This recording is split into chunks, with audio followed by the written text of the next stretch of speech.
Sure, that'd be great. Those two tiny tables. Oh, thanks.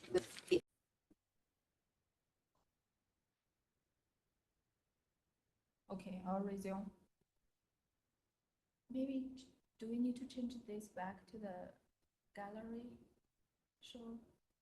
No? Gallery, no?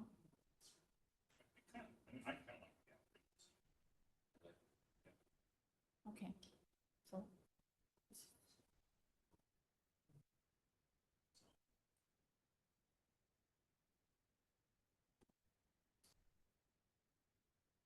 Okay, I will resume. The first half workshop, Mike has touched lots of techniques for inference with integrated data sources. And for the second half, I'm going to go through 3 case studies with 3 examples. And the first 2 examples are for inference with non-probability samples. So I will go through the MRP or Mr. P interface to demonstrate this whole workflow of integrating multiple data sources. And then for the second example, that is on the estimation of population average treatment effect on the treated. So that's the example of generalizing RCT results to the target population. So first half, I want to go through this MRP interface. If you click this GitHub repository, it will lead you to the installation of the MRP interface. Our goal is to demonstrate a Bayesian workflow so that you can pre-process or clean your data set and then look at the descriptive statistic summaries. Then we will fit model using a Bayesian computational platform called STAN, the sampling through adaptive neighborhood. Because of the reliance on the STAN platform, STAN is based on the C++ programming. So if you want to install this Mr. P interface, we need you to have the C++ toolchain installed in your local laptop or local computer. So that is a necessary prerequisite to use the interface. I tested it using different operational systems like the MacBook and the Windows machine. It works on my side, but I want to give you guys a couple of minutes to test this, whether you are able to install this interface. So again, try to install check whether your computer has this C++ toolchain ready. If so, then you can install the Shiny interface. So I want to give everybody a couple minutes to try that. If you have issues, let me know. If you don't want to install, that's totally fine too, but it will be helpful to go through that while you follow my demonstration here. So I want to give everybody a couple minutes to try this page. Again, so go to the GitHub repository. It will lead you to this page, and then check whether the C++ toolchain is ready for your local machine. Then install this Shiny Mr. P interface.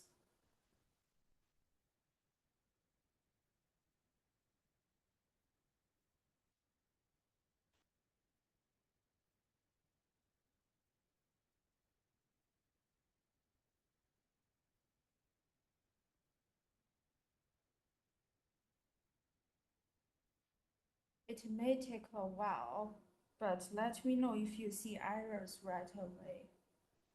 I have installed it, so I can just directly open this.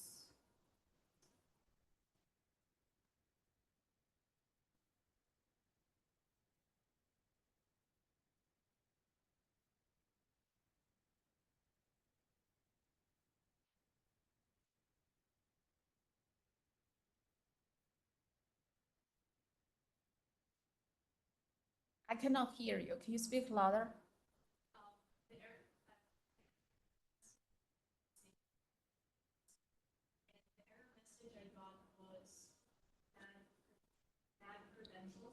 Bad credentials.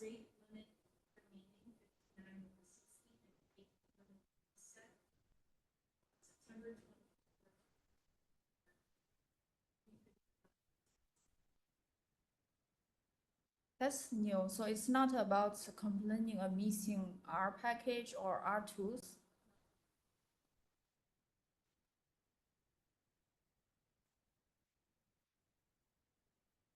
Okay. Anyone on Zoom who has problem installing?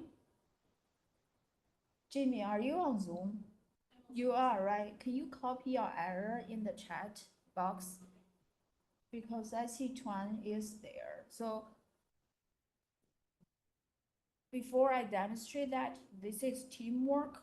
The main developer for this MRP interface is Chuan, who is a research software engineer at ISR. So he's online right now. And then we have STEM team members from Columbia. So the whole idea is the demonstration of the MRP interface. I want to make sure you guys can run it. So if you put that error in the chat message so that we can replicate later.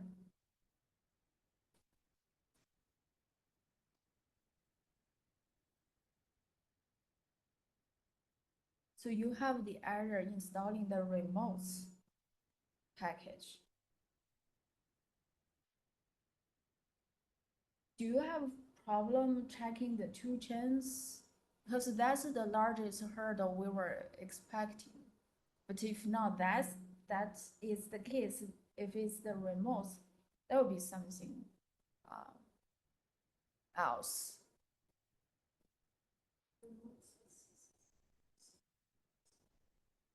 It is successfully installed. So then can you install this interface?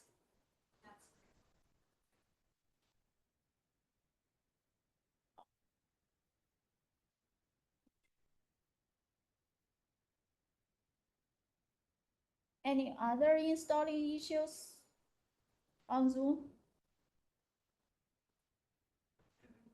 Okay. Maybe they are not installing it. So I will go through two examples. The first example is using a spatial temporal data set, and the second is using a cross-sectional data set. And I want to first introduce the application background and show you guys how we consider the data integration for these examples. So the first example is for public opinion forecasting. And the example data set is from a survey that is popularly analyzed by political scientists. It's the 2018 Cooperative Congressional Election Study. Here, we pick a binary outcome measure. So whether you are in support or oppose abortion in insurance plans. So we have a 0-1 binary outcome. And then we gather individual level covariates, the predictors. Those are mainly demographic measures, including age, gender, race, education. So you see my coding here. These four demographic measures are all categorical variables. And then we are interested in estimating state level public opinion summaries. So our goal is to generate state level estimates in terms of the proportion of supporting abortions. So the geographic identifier in the data set here is state. So we have gathered the 50 US states. At the same time, we gather state level predictors. So for the students who are taking courses from me, we talk about multi-level models, and the first level is on the individual level, and the second level is the state level. So we include level 1 covariates, those are the individual demographics, and the level 2 covariates, those are the state level predictors. And then the goal of applying Mr. P is that we fit a model to the binary outcome using a multi-level model. So that's the Mr. part. And then the second part, or the second step, is the post-stratification. So how we did the post-stratification, we use the state to link to the American Community Survey so that we get the state level population counts that are the cross-tabulated counts by the cells. So the cells are in the contingency table of state, age, gender, race, education. So this is the basic setting of MRP here.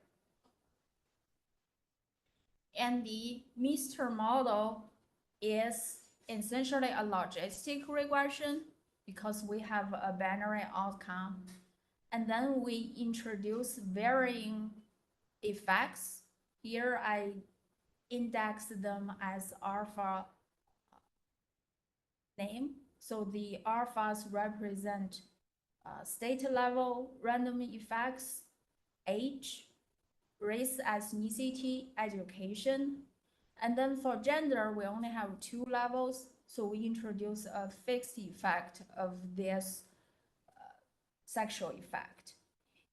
I know if you take courses, we rarely treat the effects of age, ethnicity, or race or education as random effects. But here, because we are concerned about the sparsity across different levels of those covariates, that's why we treat their effects all as varying or random effects. So this is a multi-level model, and the first level is for the individuals.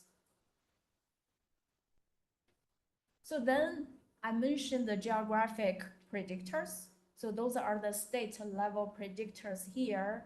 We get them from external data set, and this is our level 2 model prediction.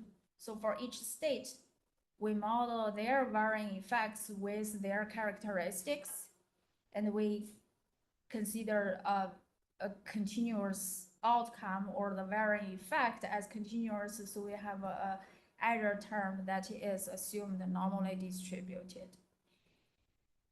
This is a typical random effect model or mixed effect model, if you are familiar with the term, but I'm going to fit this model using a Bayesian framework. And the Bayesian framework introduces prior distributions to the parameters. And the parameters here include the fixed effect, this beta sex here, that's the coefficient for gender, and the variance parameters for these random effects. So here we follow the literature recommendation to introduce weakly informative prior specification. So the idea is that for each random effect, we assume they follow a normal distribution with a standard deviation sigma. We don't know this standard deviation, and then we assign a half normal prior to the standard deviation. And this is a truncated normal distribution. That means we are restricting the values of this sigma to be the positive side of this normal distribution. So this is a weakly informative prior in the sense that we are not introducing strong information through the prayer to shrink the estimates towards zero, but we are introducing some kind of shrinkage effect that if these effects are very different from each other, their variance would be larger. But this half normal distribution, you see most of the values are close to zero, but we still allow some heavy tails, not as heavy as student T or Cauchy distribution, to let the data dominate the estimates of the standard deviation. So this is the prior citing. I mentioned this because these steps are all implemented in the MRP interface already. And then how do we get the MRP estimator? So based on the MR step, we fit this model, we can get the predicted prevalence or the predicted proportion of the positive responses by the cell constructed by state, age, ethnicity, education, and sex. After we get the predicted value, which I use theta here, so this is the proportion of the outcome inside the cell G, and then we aggregate them by using the population counts. So this is the post-stratification counts. So can I jump in with a quick question? Yeah. So with Mr. P, I often see if you go back to your main model. Yeah. You only have the main effects there. Yes. Whereas, but then you, so essentially the prediction is sort of just going to be additive for us effects. Yes. Of course, when you go to the next step, the prediction part, that can be, anything, cross tabulations. Yes. Is there a reason why you don't actually try to put the interactions into the Mr. P model? You think that's just not necessary, or because of the smoothing, or is this stable? That's a great question. I think that's also one misunderstanding in the literature. So even though we are trying to get the cell-wise estimates here, but if you see the model, sometimes they just use a simple logistic regression. Here is simpler, we only have main effects. Ideally, we should have accounted for the interactions among them. We did for some cases, but the key assumption here is that these effects for the outcome are additive, but their effects for the net response is differential. Okay. So we tried to include the interactions like three-way or two-way interactions, but most common applications you still see the main effects. Yeah. And that's why in some studies, we were trying to argue that if in your outcome model, you only include the main effects, and then when you do the post-stratification adjustment, you don't necessarily need the post-stratification counts. You can have just the margins for each of those main effect terms, then estimate these potential counts there. So in that case, you don't require the joint distribution of this. But that assumes that your response mechanism is also additive. Right. So that is the advantage of this part. At least you can fix up. Even if, so if you have issues with the response mechanism being non-additive, you can fix it here. Yes. If you have issues with the outcome itself being non-additive, you're still stuck. Yes. Fix this part. Yes. Yes. Even in the Xbox application, all the covariates were included only with their main effects. Yeah. There were no interactions. So that's why I think the net response is differential, but their effects for the outcome are additive. But then that is the question, if the effects on the outcome are additive, why don't we have additive net response effects? Yeah. And then that means you don't need the joint distribution there.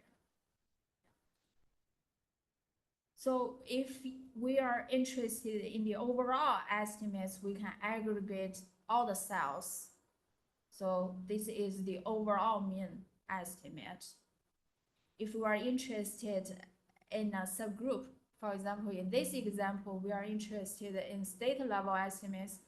We can aggregate the cells that belong to that particular state.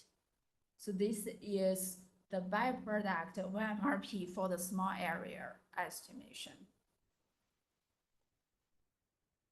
And this is the example for the cross-sectional data, and I'm going to show you. So here, I'm going to demonstrate what I just described for this application using the interface.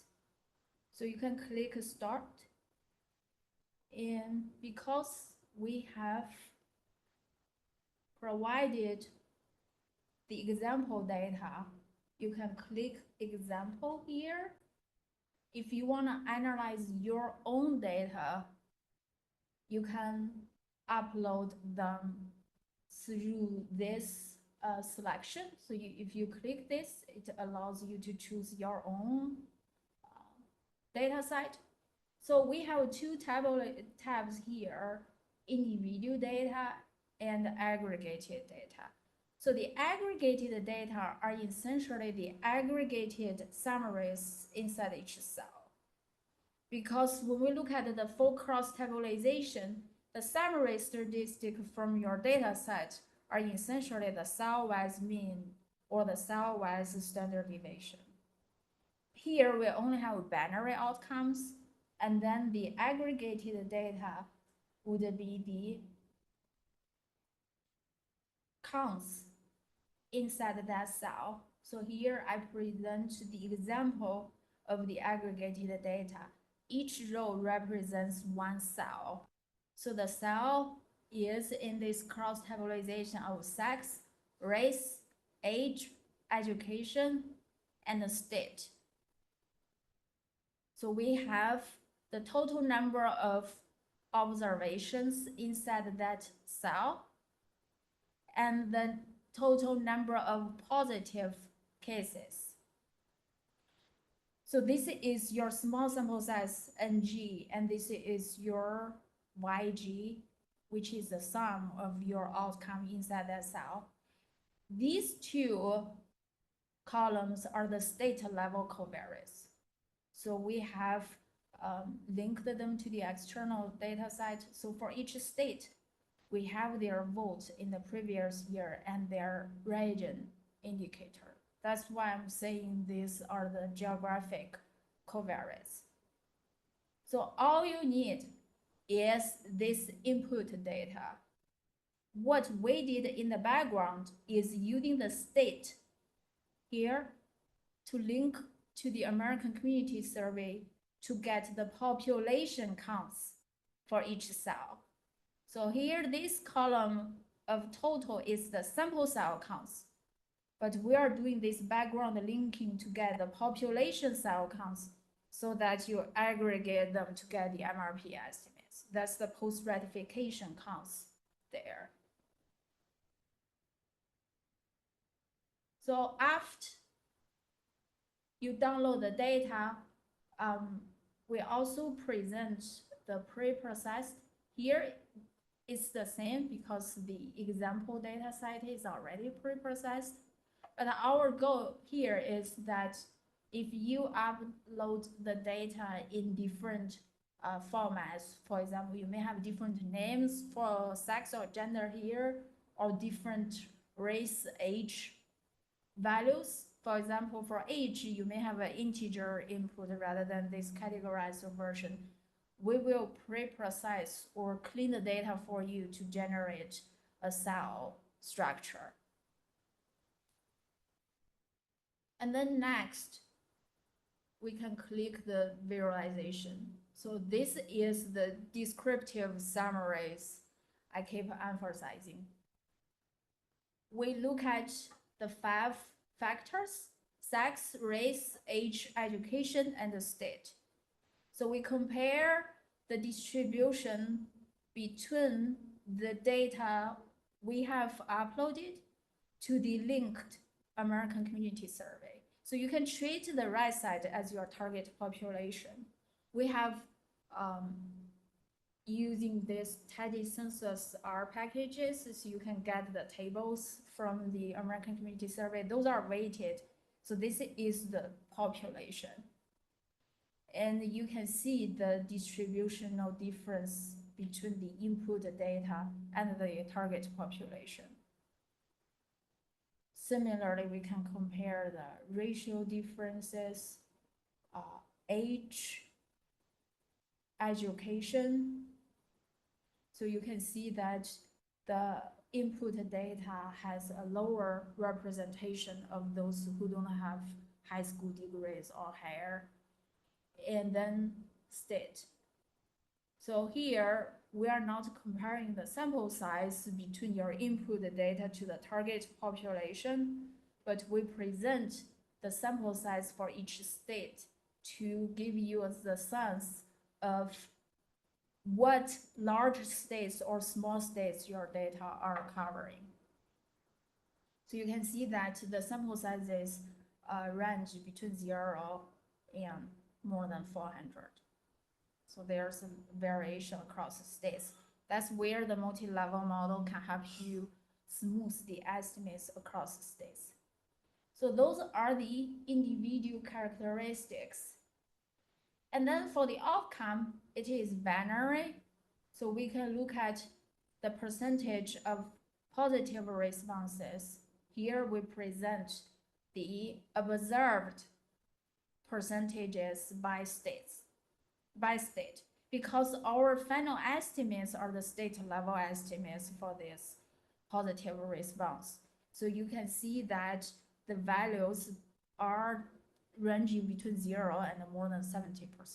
So the raw values or the raw percentages present very large variation. And then this is the most exciting part, fit the model. We try to fit a model for you in the background using STEM. And so we can choose the model for the outcome. So we have individual level predictors. Here we have 4 of them. Then we have the graphic predictors. Those are the state level covariates. And the geographic indicator here is state. So you can choose the variables that you want to include,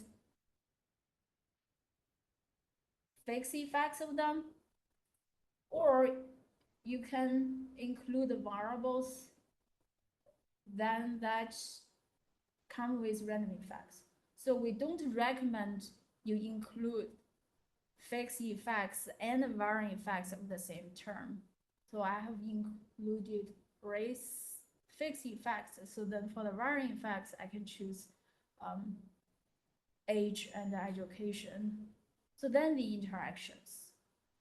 So we will provide the candidates of the two-way interactions among the covariates or the main effects you have selected. And then, for example, you may want to include the interaction between race and sex, or the interaction between age and education. Again, these are all potential covariates for the outcome. And we can include states with varying effects too. And then we can include the state level covariates with their fixed effects. So you see the model building process.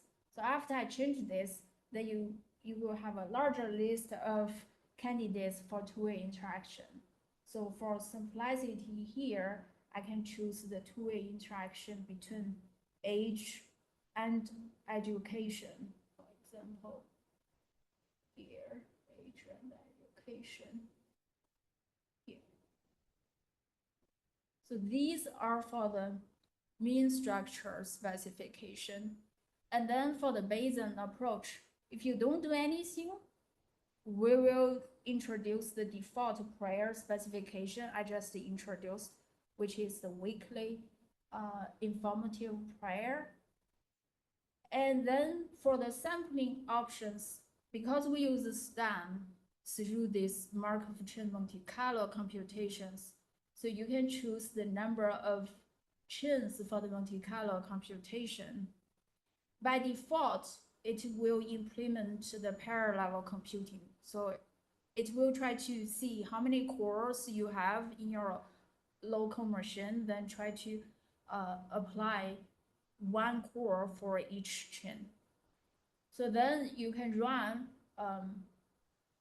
the MCMC here. So for time constraint, I'll just choose 100, and then you can click fit.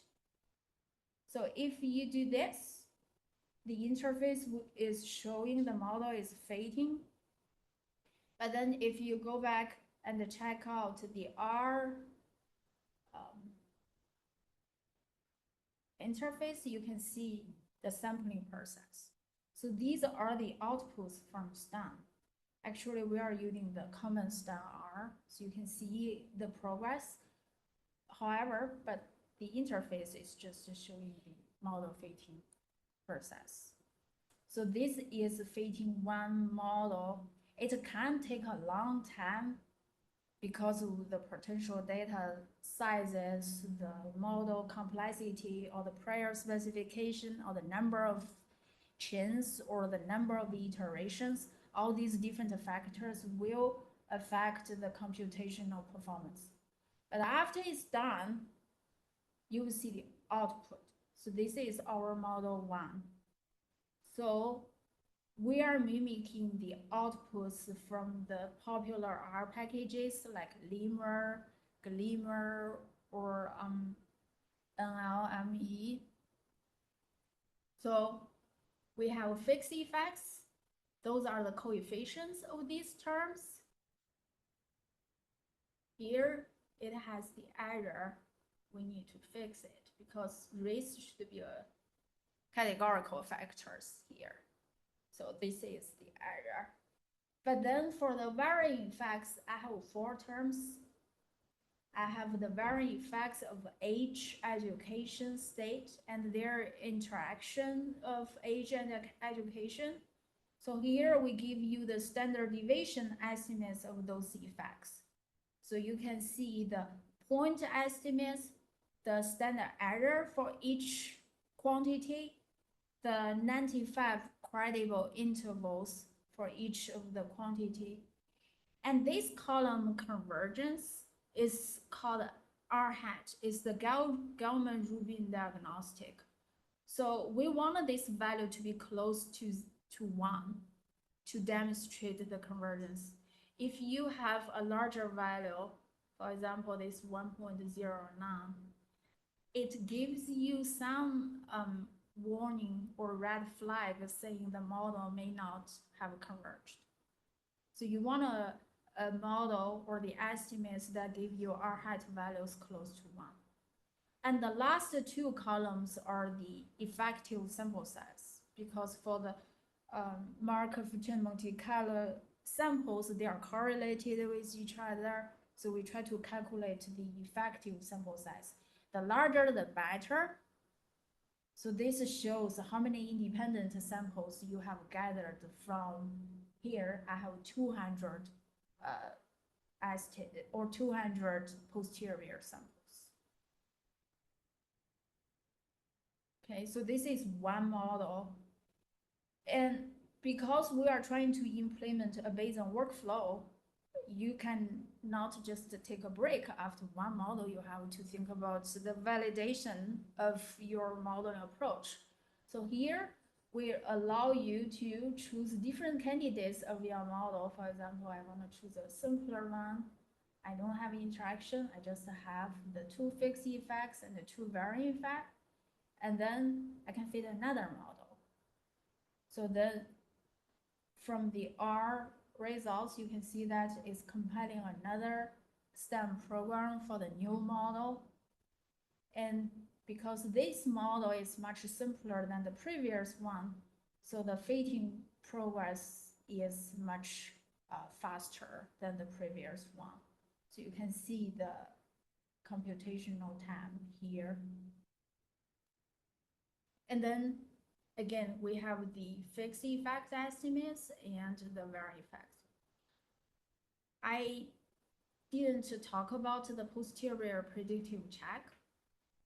Here, this is checking whether the model is generating replicated records that look like your observed data. So here we have the raw estimates. We just look at the overall mean estimate. And then based on the fitted model, we try to generate the replicate data. If your model is fitting perfectly to your data set, the replicated data should be the same as your observed data. That means the model is preserving the structure based on your observed records. So this is one technique that is popularly used for Bayesian computational checking or missing data imputation. So you want to generate the replicate data based on the model fitted to the observed data, then you see how close your replicated data are to your observed data. In some sense, you can think about this as cross-validation, but we are not doing any folded separation in the model fitting. It's essentially generating the replicated data for your observational records. So we want the replicate data to be close to the observed one. So now I have two models, and I can check the convergence for the parameters of this new model. But we give you this diagnostic tool based on leave one out cross-validation. So this is based on the posterior predictive values of the two models. So you can choose one model, or you can choose two and then run the diagnostics. So you can fit as many models as you want here, but for this diagnostic is pairwise comparison. So you can only pick two candidates. And then we present the results of this leave one out cross-validation.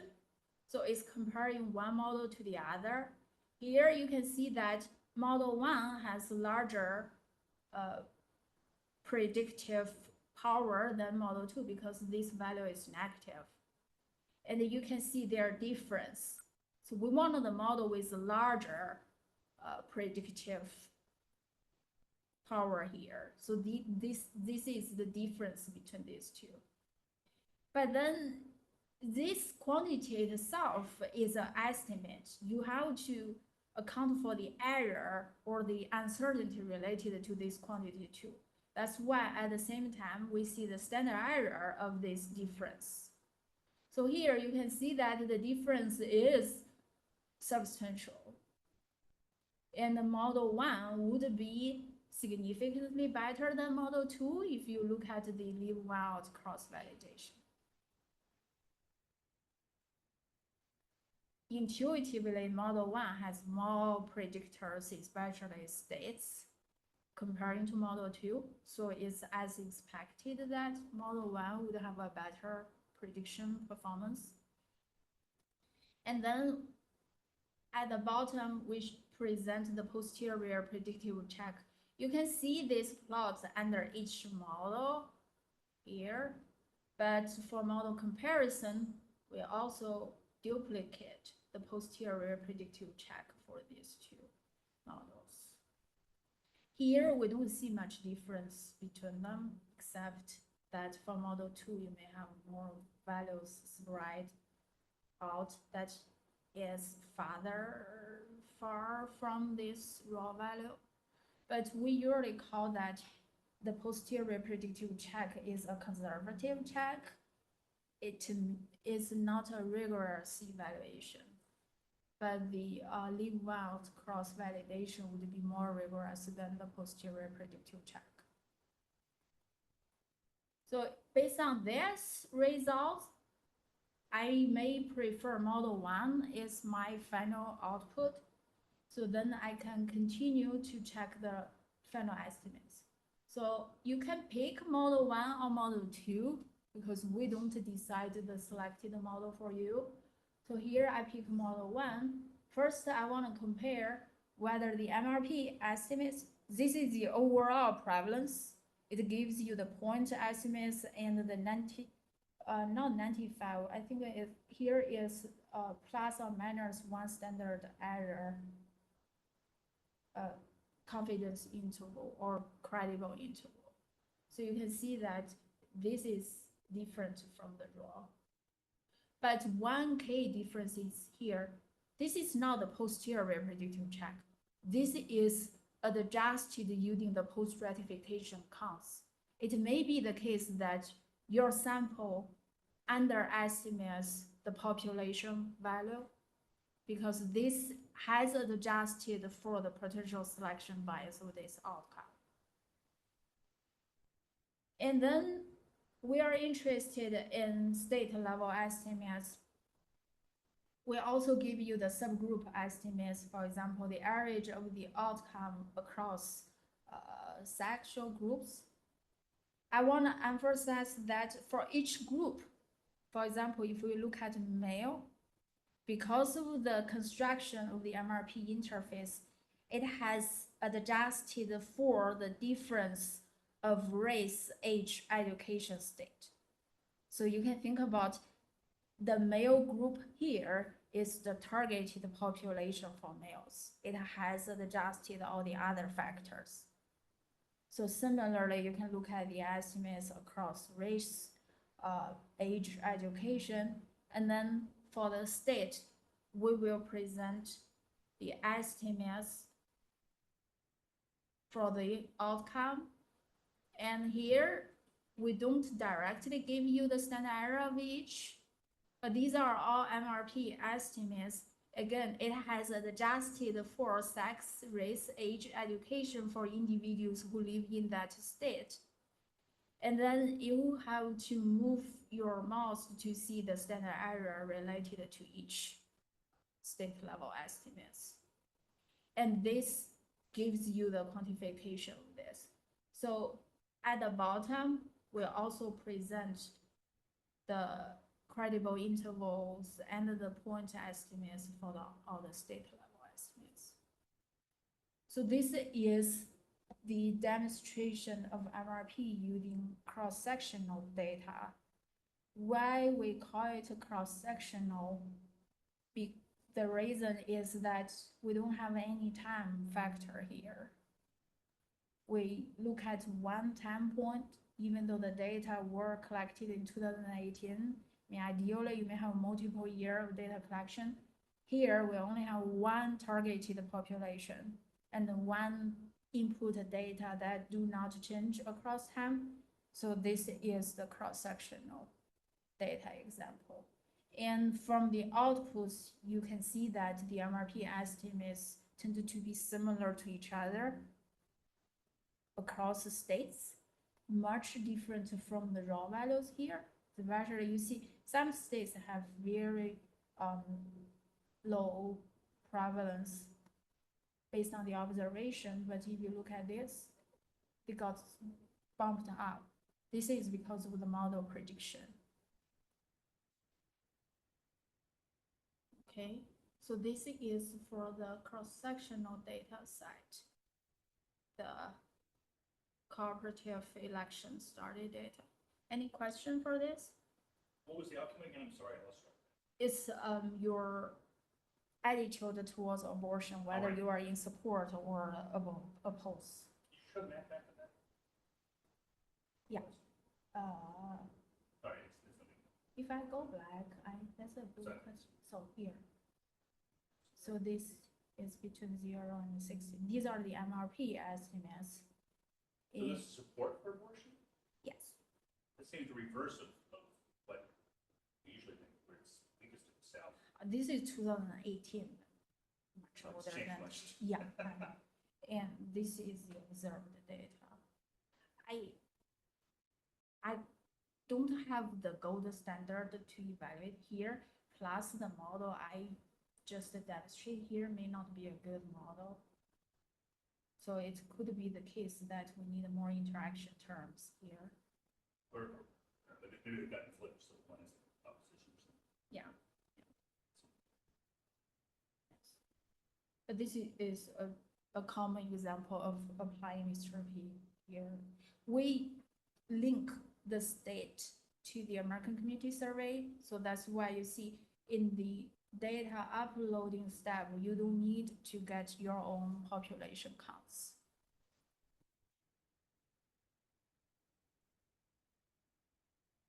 Okay. Any questions? So we developed this is mainly trying to demonstrate this whole Bayesian workflow. So check your data, fit the model, choose different models, then pick the final one, then to see whether the model is giving you reasonable estimates. In reality, most of the time you have to spend is on specifying a useful model here. So when I fit the two models, I didn't change the prior. That's the default choice.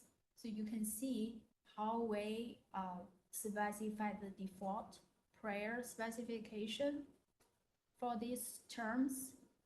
And one tricky part is that if you have interactions, for example, education and race, you can introduce another prior. We named it as a structured prior.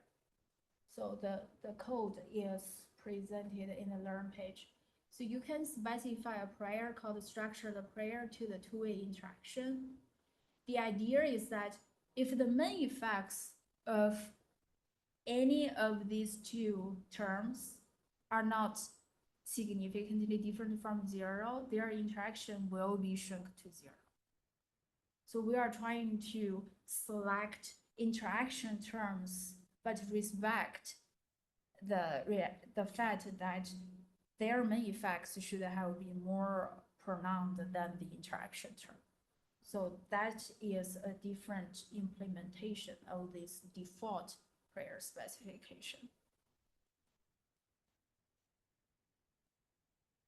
And we have been developing this, and you can see that there are still bugs going on here and there. So if you have any questions applying that, please let us know. Any question for this example?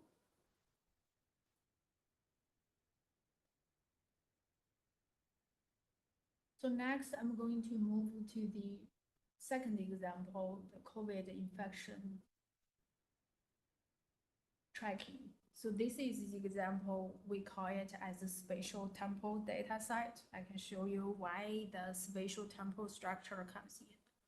So through COVID, there is no simple random sample or any probability-based sample or survey has been implemented to estimate the true COVID infection prevalence. Most of the time, we would go to the Johns Hopkins website to see what are the government released positivity rates. And it's well known that those positivity rates are biased because those are relying on individuals who have symptoms, then take the test, then the tested or the test positivity would be much higher than the true prevalence of COVID infection. So without a simple random testing, we use the hospital COVID test record. We treat it as a non-probability sample in the sense that those cases are different from the target population because those are the hospital patients. But we adjust the potential selection bias of the hospital test data and then try to use the adjusted prevalence using MRP to capture the underlying infection rate. So the idea is if you have a surgery appointment, especially elective surgery with the appointment with the hospital, like my younger daughter had a ear tube removal surgery scheduled with the hospital, and then we will be required to take the COVID test 3 days before the surgery appointment. But then you have to be COVID symptom free, because if you have COVID symptoms, then the surgery will be canceled. So for those who don't have any COVID symptoms, they have to take the COVID test because the surgery appointment requires you to do that rather than your potential COVID symptoms or your COVID infection results. So this is a strong ignorability assumption. That means if I adjust the sociodemographic difference between the hospital test records to the target population, the tendency to have the COVID test or the tendency to be included in this non-probability sample is conditionally independent of the potential COVID outcome. So we use this data set and then we'll adjust the demographic differences between the hospital test data and the target population. So I will talk more about how we get the target population. Then we use the MRP estimates as the COVID infection rate. So these have very strong assumptions in the sense that ignorability first, and then because we are only looking at the asymptomatic COVID patients, we assume that inside the demographic profile of the cross-tabulation cell, we are looking at based on the demographics, like female who are 65-year-old or white from one zip code, the ratio of asymptomatic to symptomatic, that probability is a constant. So that means if we can get the prevalence of COVID asymptomatic inside that cell, we can inflate it based on a constant value to potentially account for the symptomatic cases. But then the model is fitted to the asymptomatic patients. And then we are estimating the underlying trend, not the magnitude, because we don't know that constant. So through COVID, we build this model to monitor the underlying COVID infection prevalence. So first, at the beginning of COVID, we don't even know the COVID test sensitivity, specificity. So you may have false positive or false negative results based on your PCR test. So we account for the sensitivity and the specificity for this process. At the beginning, we don't know their values, so we introduce prior distributions to estimate those parameters. But across time, we tend to get settled that the specificity is very close to 1, but the sensitivity is close to 70%.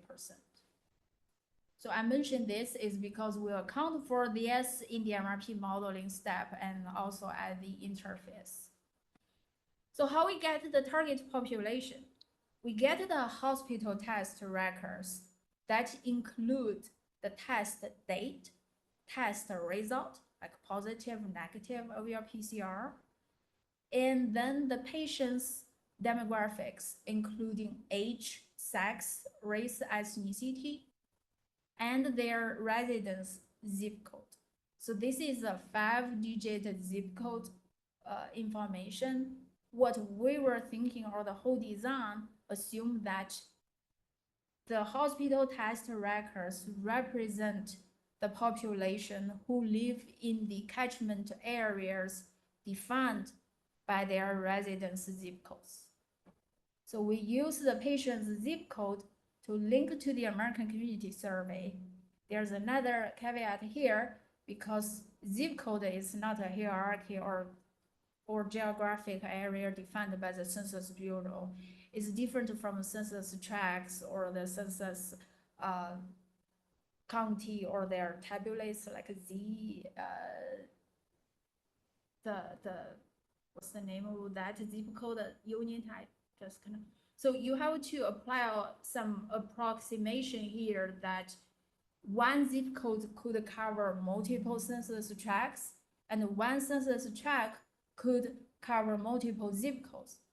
So this is this USPS approximation we have to rely on, but it's different from the census geographic area, or it's different from the ZCAT, ZCAT. That's what I'm trying to recall. So we use the zip code to achieve two goals. First, we link to the American Community Survey to get the population counts of the residents in that catchment area so that we can get the post-stratification cell counts, the capital NG in the MRP estimates. That's goal number one. Then number two is to use the zip codes to get your neighborhood characteristics. So we assume that the neighborhood or the area level characteristics would affect your potential probability to get COVID infected. So we use the zip code to get their aggregated summaries of socioeconomic status in that neighborhood based on the percentage of individuals with college degree, so the educational measure on your zip code level or neighborhood level, the employment rate, and the average or the median household income and poverty level for that neighborhood. And we also use this area deprivation index. This is built on the census block level. So we take their average as a measure on your zip code and neighborhood level. And then we also look at the number or the percentage of census tracts that are classified as urban area. Again, these all have approximations because the urban-rural definition is not on census tract either. It's based on the urban cluster from the census bureau. But anyway, we use the zip code to get the zip code level covariance or the geographic level covariance. And then the outcome, again, we are fitting a logistic regression to predict the true incidence. I call incidence here because we are looking the estimate for each week. Because we have the test date, we can convert to the week. And then we connect the true incidence to the observed positivity. So the positivity is a function of the true prevalence or incidence connecting the sensitivity and the specificity. So false positive, false negative. This is a simple algebra equation here. And then for the zip code level, you can see this is similar to the model I introduced on the state level. Now we have a random effect that varies across zip codes or the geographic areas. Then we introduce covariates on the zip code level. And in addition to sex, age, race, we include a varying term across weeks. So here we use weeks because our data collection was intense during the COVID peak area, but later we changed this to months because with the incidence decreasing, the number of tests decrease. So again, this is another multi-level model. Then we introduce prior distributions to those parameters. At the beginning, we were treating the sensitivity and the specificity as unknown parameters. We gave them prior by borrowing a meta-analysis started from Stanford. But later we fixed these two terms as 0.7 for the sensitivity, 1 for the specificity. And similarly for the varying effects, we introduced the weekly informative prior. So we assume a half normal distribution to the standard deviation of the varying terms. And I mentioned the structure of the prior here is the same. If you have interactions among these terms, so you can specify the structure of prior to those two-way interaction terms. And then for post-stratification, because we use the zip codes to link to the ACS data, we can get the population post-stratification counts defined by the cross-tabulation table of sex, age, race, and the zip code. So we get the capital NJ over there. Then for each week, we assume the population counts are constant. And then we can get the weekly prevalence estimates based on MRP. So this PyG hat here is predicted using the multi-level model, the MR part, and then we have the population counts. And then for each subgroup, for example, here we look at the county level estimates, then we aggregate the cells within each county. So this is similar to the state level estimates. And then this is implemented in the interface as the spatial temporal data structure. So the spatial is introduced by the zip code level measures, zip codes or the geographic identifiers. The tempo is the measures across time. So here I give you very simple model, assuming the tempo variation is normally distributed. Ideally, you can introduce different tempo correlation structures or using spline functions. And similarly for the spatial structure, currently we assume after including the zip code level covariates, all the remaining variation across zip codes is normally distributed. But ideally, we should think about the geolocation of each zip code to borrow information across neighbor zip codes. So this is currently we are trying to add to the interface. So for this example, again, you can click the example and look at the COVID test data. Again, I show you the aggregates across cells. The cell is defined by sex, race, age, zip code. Then we have the week indicator here. And the raw data, you can see them through the interface information page. They are coded in days. So we convert the days to weeks in the backend. Here are the days you get. And then for each cell, we get the total number of tests and the number of positive tests. So these are the input data. And then we do the linking to the American Community Survey in the background. So all you need is providing the zip code. So you can also provide a state. And then we can look at the visualization. So based on this example, similarly, you can look at the demographic differences between the hospital test data and the target population. So we have sex, race, age, distribution and comparison. So you can see that for the hospital test data, most individuals tend to be older or senior people. So they are overrepresented comparing to the target population. And then we give you the sample size across counties. For this example data set, we collect 4 counties here.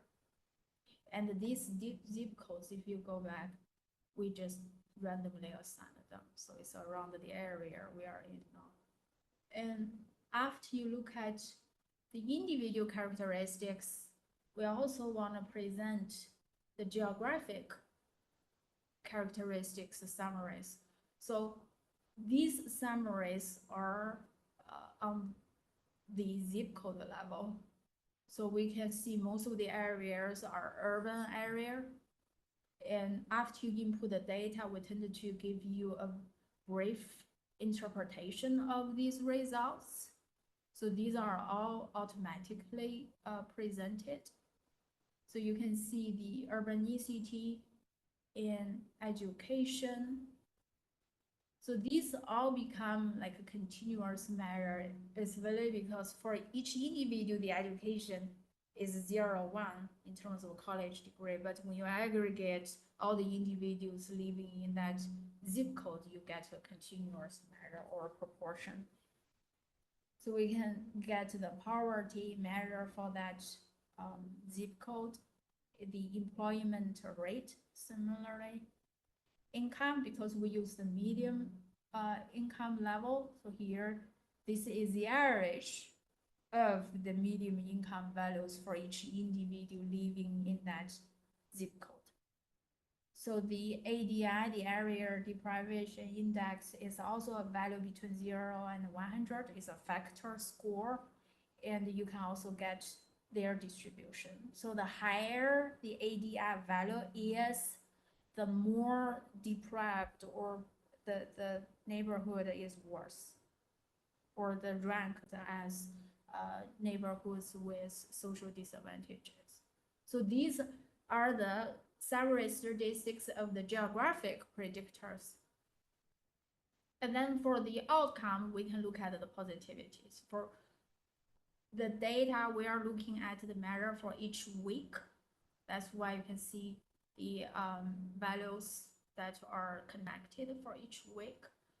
And then similarly, we present the positivity across weeks, across counties. So because we have many counties across weeks, here we give you the highest and the lowest for each county. For this example, if we follow them for 20 weeks, we will have 20 values here. That's why here we give you the maximum and the minimum value here.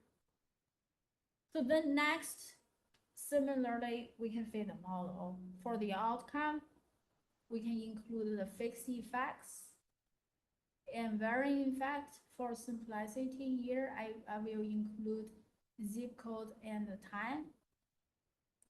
So we can include interactions too.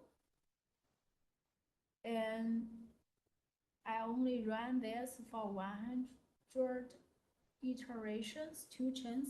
So this is the specificity and the sensitivity I mentioned. Here we fix them, but you can also change them if the outcome you have has a different measure of sensitivity or specificity. So you choose this, then you can fit the model.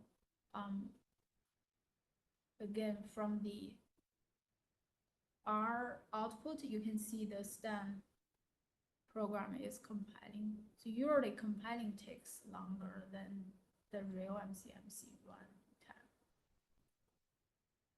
If the model fit is done, you will see the outputs here.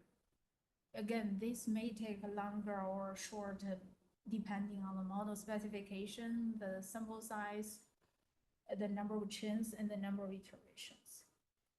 So here, similarly, we can see the fixed effect estimates and the varying effects standard deviation estimates. So you can see the credible, the 95% credible interval for each parameter.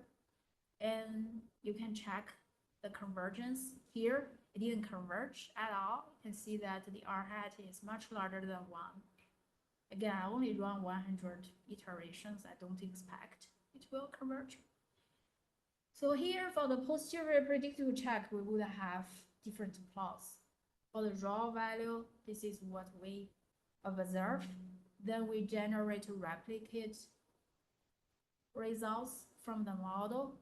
Again, they should be close to each other if your model fits the observed data well.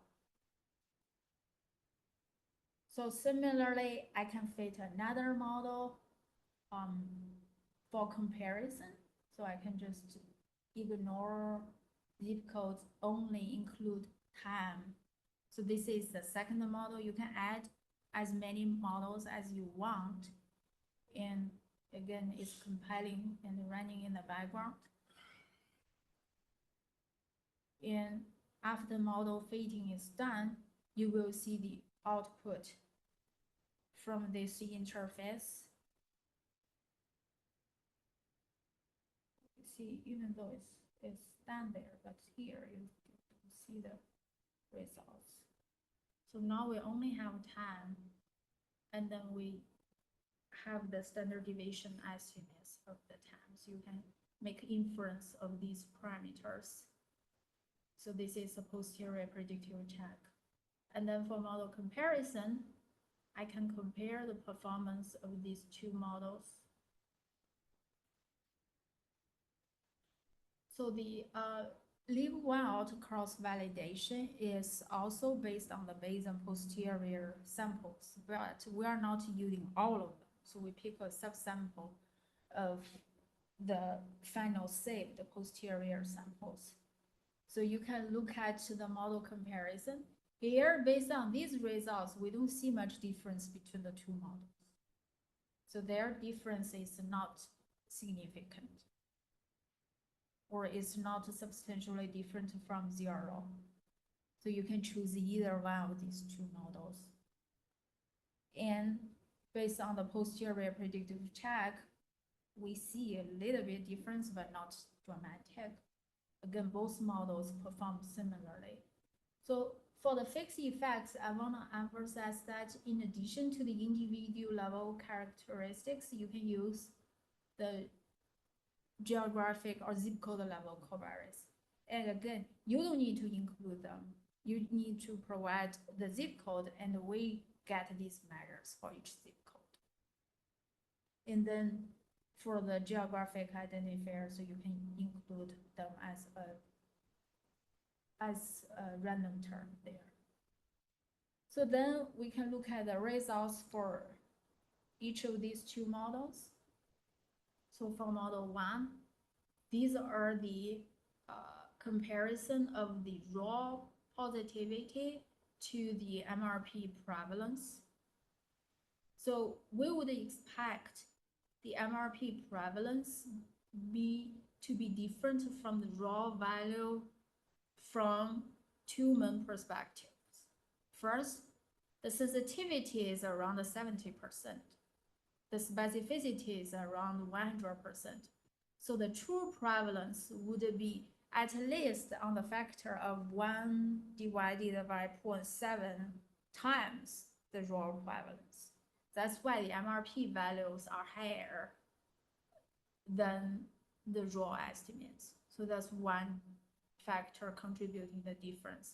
The second factor is the post-replication adjustment, because we were predicting the MRP prevalence for the target population, and their difference would indicate the potential selection bias. And of course, if you want to check whether your model fits the data well, the posterior predictive check is what you should refer to rather than this. And the shaded areas are accounting for the uncertainty of the MRP estimates.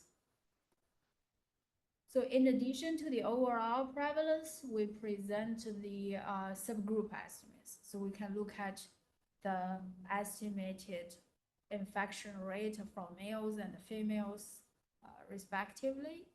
Because the model has sex as one predictor, that's why you see for the mean estimates there is a difference.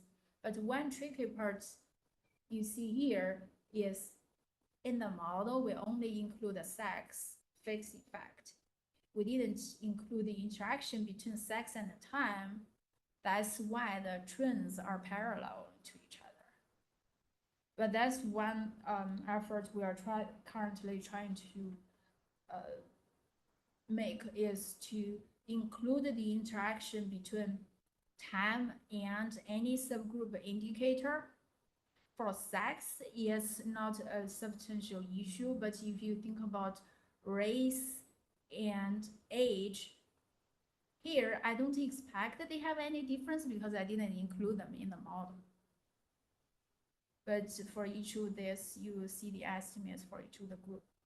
But what I'm trying to emphasize is that if you include the interaction between age and time, the number of two-way interactions between them could be very large.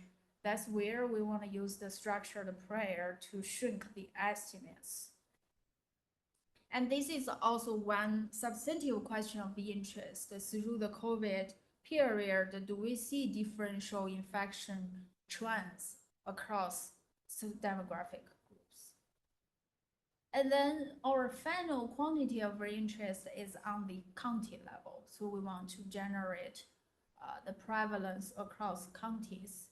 So because we have different weeks, so here we present the video of showing the infection trend across counties over time. And if you are interested in some particular county, you can select the counties that you are interested in and look at the estimates. So our goal was trying to use this as a surveillance tool so that after the hospital analysts upload their COVID test records, we do the MRP adjustment in the background, and they should be able to see the estimates as the final output. Okay, so this is the example of the spatial tempo. Again, Can I ask yeah. What questions? So one, so you readjusted back to the ACS estimates of what the population looks like. But an implicit assumption is, if you really think about this population level, is that if you were to test individuals conditional on all the X's, you would get the same results for the hospitalized and non-hospitalized. Yes, That's yes, probably pretty big. yes, yes, So it's,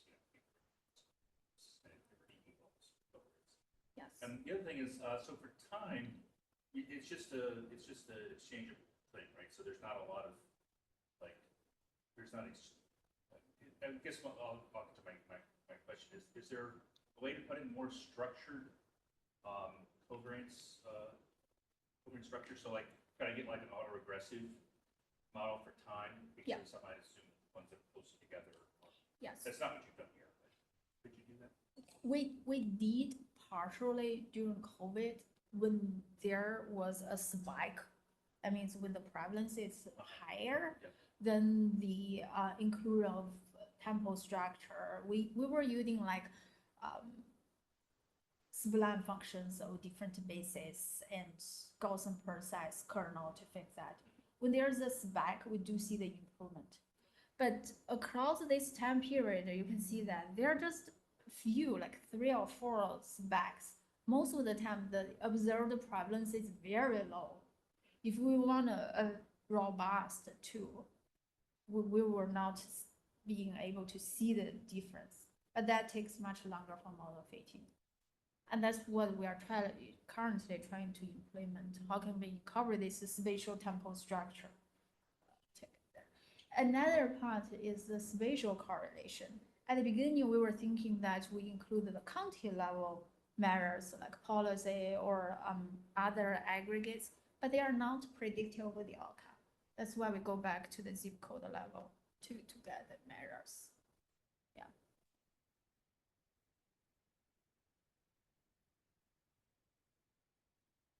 Yeah, and also I want to add for the ACS linking, we have this strong assumption that after we adjust for the demographics, the estimates are reasonable. So through COVID, we were testing that. So we were using the estimated prevalence, comparing them to the clinical burden, like the hospital ICU beds, the number of hospitalizations during COVID, and the estimated prevalence using the hospital test data aligns very well in terms of the prediction of the clinical burden. So that means if we see an increase from the estimated prevalence, then after a week or so, the hospitalizations increase. But if you compare that trend to the official positivity risk, it's all messed up. So that's why we develop this confidence of using this data set as the surveillance tool. Okay, so any other questions for the MRP interface? No. Thank you. So I like it mainly because it's a good example of Bayesian workflow. So you show your data, you do the model diagnostics, then you check the posterior predictive performance, then you present your final results. So my current use with this is not necessarily for COVID prevalence infection. It's mainly for cleaning my data set to show these plots, and then I can fit a complex model. So for those who are a little bit advanced, we also give you the feature that after you fit this model, you can download the stan code there. So if you click this, the stan code will be saved, then you will see how to modify the stan code for your own model fitting. And also you can save the results. And then for those who do not want to install this or just want to see everything, we also give you the example of, so you can see this data set is simple, but if you do not want to fit the model, you can just go to the fit model tab at the bottom. We give you the example of a model fit, so you can click it and see the example there. So this is a fit we have pre-saved in this interface.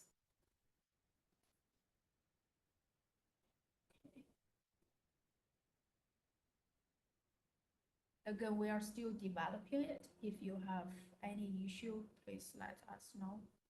Every day when I try this, I would see different bugs. Then we keep fixing that. So Tuan knows me that I would like go to him how to fix this almost every time when I try that. And next, I'm going to show the third example of transporting the randomized controlled trials results with a probability sample. So this is the case Mike has described, that we have a RCT and we have the treatment and control group indicators, but we don't have the potential outcomes for each group. And then the probability or the reference sample have all the cases under treatment. But we don't know the potential outcome there either, but we have the treatment outcome observed in the probability sample. And I'm going to show different estimates using different methods for the population average treatment effect on the treated.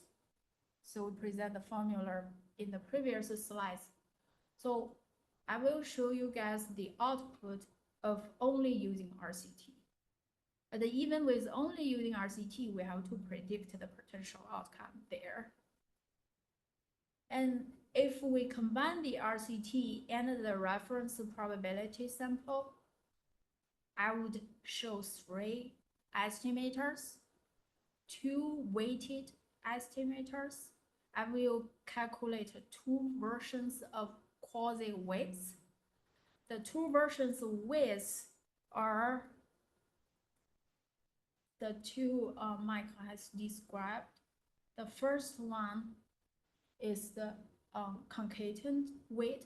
That means I just simply stack the probability and the non-probability sample together. I give 1 to the non-probability sample as the inclusion, 0 to the probability sample. But the probability sample has several weights. So we are fitting a weighted logistic regression to get the predicted inclusion probability.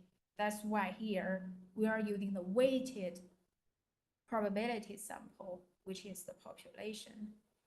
And it has been shown that this weight can give you biased estimates. So the adjustment is deducting 1 from this weight. So this is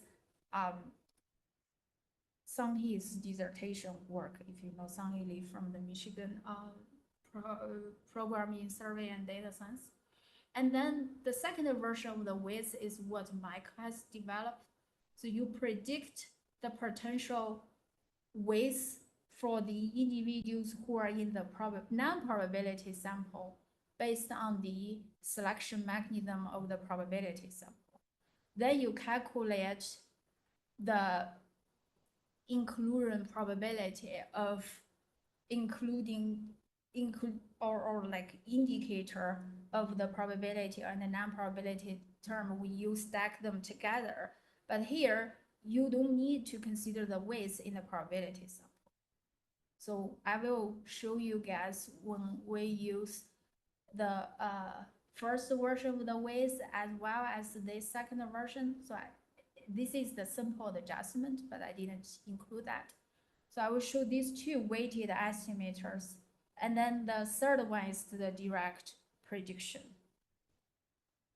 So to do that, you can see the formula there. We use weights, so we have two versions of weights. And this indicator is indicating only the treatment of treated. But then we still have to predict the potential outcome of those who are in the treated group. So you can see that we use the probability sample to develop quasi-weights for the RCT, but the estimates are still based on only with RCT. And we need a prediction model for the potential outcome. And then for the direct imputation, we combine the RCT with the reference, but then you need to impute or predict the potential outcome for this and this together. But how we do that is that you build a model for this one given this group, then you use the model to predict these two values. So I will show you guys the 4 different estimates. So the code here is on GitHub. If you go to the GitHub repository, so you can click the example I marked down, and I simulated the 2 samples, one probability sample and one RCT. And before that, I simulate one population. So I was using the American Community Survey. So for those of you who are familiar with American Community Survey, you can download the IPOMP data. Those are the individual records. So then I only pick a small subset of the American Community Survey. So I use Michigan data set. So this is the population. And then I generate the potential outcome. I'm aware of that the ACS weights are related to age. That's why I'm thinking of age is our covariate here. That's the X in the example. So that's the quantity of interest, the treatment effect is moderated by age. And age is affecting the design, or the sample gives you different age representations. So to simulate the potential outcome, I assume there are 2 different models for the 2 groups. So this is the outcome in the control group, and this is the outcome in the treatment group. So you can see that the effect is moderated by age. So I put the code here, but I'm not running it to give you guys the sense of the population simulation. And then based on the population, we draw 2 samples. So I saved this population data set as the RDS file is available at the GitHub here. So you can just download this. And so we have the true population average treatment on the effect. And then we have the population size. So to simulate the probability sample, I'm assuming the selection is proportional to size. So we have the PPS, so probability proportional to size selection. So the reference sample has weights. Those are the inverse of the selection probabilities. But then for the RCT, I assume a quasi selection mechanism. So this is the inverse of the logit function. So I defined at the beginning of this. So it's the inverse logit. It's transferring the linear function to the binary selection. So after we generate the two samples, now we want to estimate the treatment effect. And because of the RCT feature, the treatment is assigned randomly with a probability of 0.5, but here you don't need to do that. And then assuming all the probability sample are under the treated arm. Okay. So then if we only use RCT, all we need to do is to predict the potential outcome in the RCT for those who are treated. So the tricky part here is that we fit a BART algorithm using the control arms, covariate, and the outcome, then predict the potential outcome for those who are treated. So this is predicting this y hat 0. Then after you get that, we plug in the calculation of the treatment, average treatment effect on the treated. So AR here is the treatment indicator 0, 1. So this is the RCT only predictor or estimator. But then if we try to calculate the inverse probability weighted or the inverse propensity of the weighted estimator, there are two prediction models. First, if we just use the concatenated weighting algorithm, it's a weighted regression. You assign 1 to the RCT and 0 to the probability sample, but then you account for the weights in the probability reference sample. So this weighted logistic regression gives you the predicted inclusion probability. You just simply stack the two samples together. That's the first version of the weights. And then the second version is involving two prediction models. First, we use the outcome of the probability weights in the probability sample. Then you predict the weights for those who are in the non-probability sample. So this is the first BART model. And the second BART model is this balance factor. So the selection into the non-probability sample given the stacked probability and non-probability sample, but you don't consider the weights in the probability sample there, because the weights were used in this BART model prediction. So we still need the prediction model for the potential outcome. So for those who are undertreated, you still have to fit the model for those who are under control and then get this. So this y count is the same as what we have built here. So just to summarize, you need 3 prediction models for the second versions of this weighted estimator. And then for direct imputation, you stack all together and then predict the potential outcome of those who are under the control, under the treatment group, but based on the model fitted to the control group. And here, because we have to account for the uncertainty of the weights and the predicted algorithm, and the final variance estimation has applied the multiple imputation combining rules. So we can do this for 200 times to generate 200 predicted prediction values. Then we apply the weights to account for the sampling uncertainty. Then we combine the final variance, which is the sum of the within imputation variance average and the between imputation variance times 1 + 1 over 200. So this is the typical Rubin's combining rule for multiple imputation. Then you can compare the estimates across these different methods.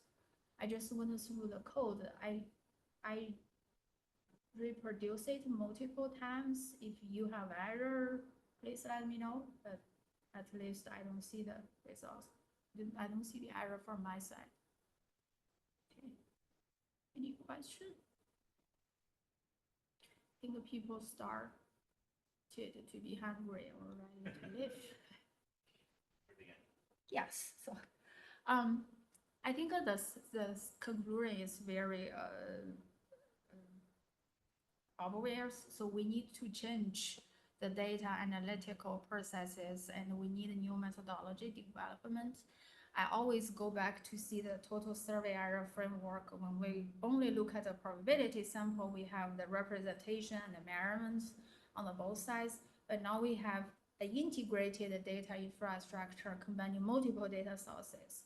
Then at least we have the linking error, and then we may not have the same measures across multiple data sets. And when you combine them together, you have multiple holes because it's not a balanced structure. So how would you measure the data quality for an integrated data infrastructure? I think is another important problem. And after we link data, a more challenging problem is to release data. I mean, the confidentiality protection of the Title 13, Title 26 almost prevent us releasing any linked data set. So now we spend so much effort combining the multiple data sources. Then who has the access to such important data sources? That's another important aspect for this question. So I think that there are many open problems in this field. It's been there for many decades, but I still think more questions that need to be answered. We have provided the list of references here. It's a lot, but I think we covered most of them. Thank you.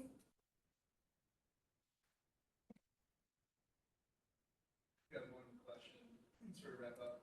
Like, do you find this is kind of a free lunch? Like, should we all just be finding nonprofit samples to integrate into our survey data, or are you finding there's trade-offs between duration weights or just anything across the board?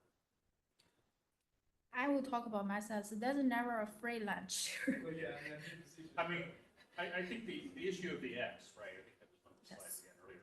It's very problematic, right, in real life, because you often don't have enough covariates to make any assumptions, reasonably plausible. So you may get some improvement, you may get no improvement. Hopefully, not making it worse. In some cases, you might get big improvement. In some of the examples that I've shown here do fix stuff. So it's really highly variable, very dependent on the source of data in question. So, yeah, I think the bigger issue is that we want to make sure there are reliable probability samples, or in some sense reliable representative data sources generally, in order to have a shot at making these kind of corrections. Because without that, you're just utterly insane.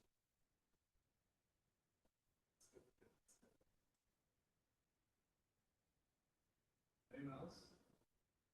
Chat is clear, as always. I guess we can go ahead and wrap here. I will, for everybody online, I will go ahead and send out a link to a feedback survey for later. And it's designed to be done in less than 2 minutes. It's like, I think it's 5 questions. So your feedback is very valuable to us on this. So close the room as well. I'll send an email to everybody who's RSVP. But you can take the time to fill out that RSVP for us later today or whenever you get around to it. That's great. The video will be online within the next, let's say, 36 hours or so. We put a placeholder version up on the PDHD website that just links to this exact Zoom recording, and then long term we get it processed with subtitles.